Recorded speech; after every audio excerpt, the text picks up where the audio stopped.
कहानी वो अपार्टमेंट। रात का समय था। आरव एक पुराने सुनसान अपार्टमेंट में फंसा हुआ था। यह अपार्टमेंट उसकी दोस्त श्रेया ने बताया था कि शापित है। आरव ने इसे सिर्फ मजाक समझा और साहस दिखाने के लिए वहां चला गया। जैसे ही वह अंदर दाखिल हुआ, हर चीज अजीब लगने लगी। दीवारों पर दरारें थी, फर्श पर धूल की मोटी परत थी। एक हल्की सी सीलन भरी बदबू हवा में फैली हुई थी। उसने टॉर्च चलाकर आसपास देखा। अचानक एक धीमी फुसफुसाहट सुनाई दी। आरव, यहाँ मत आओ। यह आवाज़ जानी पहचानी लगी, लेकिन कोई नहीं दिखा। उसे लगा शायद श्रेया मजाक कर रही है, लेकिन जैसे ही उसने आगे कदम बढ़ाया, उसके टॉर्च की रोशनी एक परछाई पर पड़ी। परछाई का चेहरा विकृत और डरावना था और उसकी आंखें खून जैसी लाल थी। आरव ने भागने की कोशिश की, लेकिन अपार्टमेंट का दरवाज़ा अपने आप बंद हो गया। अब उसके चारों तरफ सिर्फ अंधेरा और वही विकृत आकृति थी। उस रात आरव ने जो देखा और महसूस किया, वह कोई नहीं समझ पाया। अगले दिन उसे बेहोश हालत में अपार्टमेंट के बाहर पाया, लेकिन उसकी याददाश्त हमेशा के लिए चली गई।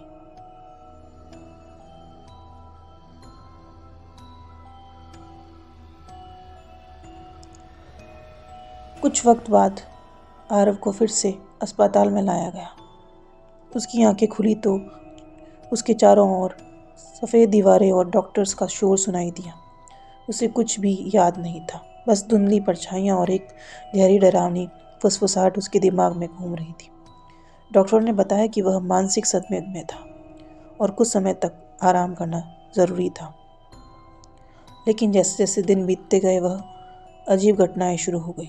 हर रात जब आरव सोने की कोशिश करता, उसे अपने कमरे के कोने में वही लाल आंखों वाली परछाई दिखाई देती। वह एक जगह स्थिर खड़ी रहती, लेकिन उसकी मौजूदगी कमरे को ठंडा और भारी बना देती। आरव ने अपने दोस्तों से बात की। श्रेया ने बताया कि वह अपार्टमेंट वर्षों से खाली था, क्योंकि वहाँ एक परिवार की रहस्यमयी मौत हो गई थी। वह परिवार भी ठीक उसी तरह सदमे में था जैसे अब आरव है। श्रेया ने उसे वहां जाने से मना किया, लेकिन अब वह सोच रही थी कि कहीं इस सब का कनेक्शन अपार्टमेंट में छुपे किसी रात से तो नहीं। एक रात जब आरव ने हार मान ली और जब जवाब खोजने का फैसला किया, तो वह एक रहस्यमय किताब लेकर श्रेया के साथ उसी अपार्टमेंट में लौटा। किताब का हर पन्ना उस अपार्टमेंट में हुई भयानक घटनाओं की कहानियां बताता था। जैसे कि आरव ने आखिरी पन्ना खोला, उसमें लिखा था, जिसने ये किताब पढ़ी वह अपार्टमेंट की कहानियों का हिस्सा बन जाएगा। वह लाल आंखों वाली परछाई किसी और की नहीं, बल्कि तुम्हारी ही छवि है।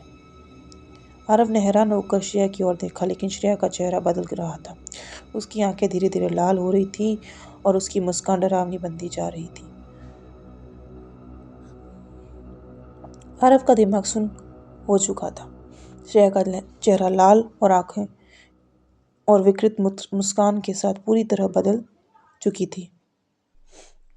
उसने रटते हुए किताब को बंद करना चाहा, लेकिन उसके हाथ जैसे जम गए थे। तभी श्रेया ने ठंडी और गूंजती आवाज में कहा, तुम्हें सच जानने की इतनी जल्दी थी आरव? अब देखो, इस अपार्टमेंट का हिस्सा बनना कितना आसान है। आरव पीछे हटने लगा, लेकिन तभी अपार्टमेंट के चारों तरफ की दीवारों से अजीब सी फुसफुसाहटें शुरू हो गई। हर आवाज़ आरव का नाम ले रही थी। उसने कमरे के दरवाजे की ओर भागने की कोशिश की, लेकिन दरवाज़ा गायब हो चुका था। पूरा कमरा अब एक बंद दायरे में बदल गया और उसके चारों ओर परछाइयों की सेना खड़ी थी। आरव ने कांपते हुए पूछा, तुम कौन हो और श्रेया को क्या हुआ? उस परछाई ने जवाब दिया, श्रेयाओं जैसी आत्माएं हमारा चेहरा है। ये अपार्टमेंट सिर्फ एक इमारत नहीं है, एक पिंजरा है उन लोगों का जो अपनी जिज्ञासा के कारण फंसे। अब तुम्हारी आत्मा हमारी बन चुकी है। अब तभी आरव को एक हल्की सी चमक दिखाई दी। किताब के पिछले पन्ने में कुछ लिखा था। उसने हिम्मत जुटाकर किताब को फिर से खोला। आखिरी पन्ने पर लिखा था, यह पिंजरा तभी टूटेगा जब कोई अपने जीवन की सबसे बड़ी कुर्बानी देगा। आरव को समझ में नहीं आया कि इसका मतलब क्या था।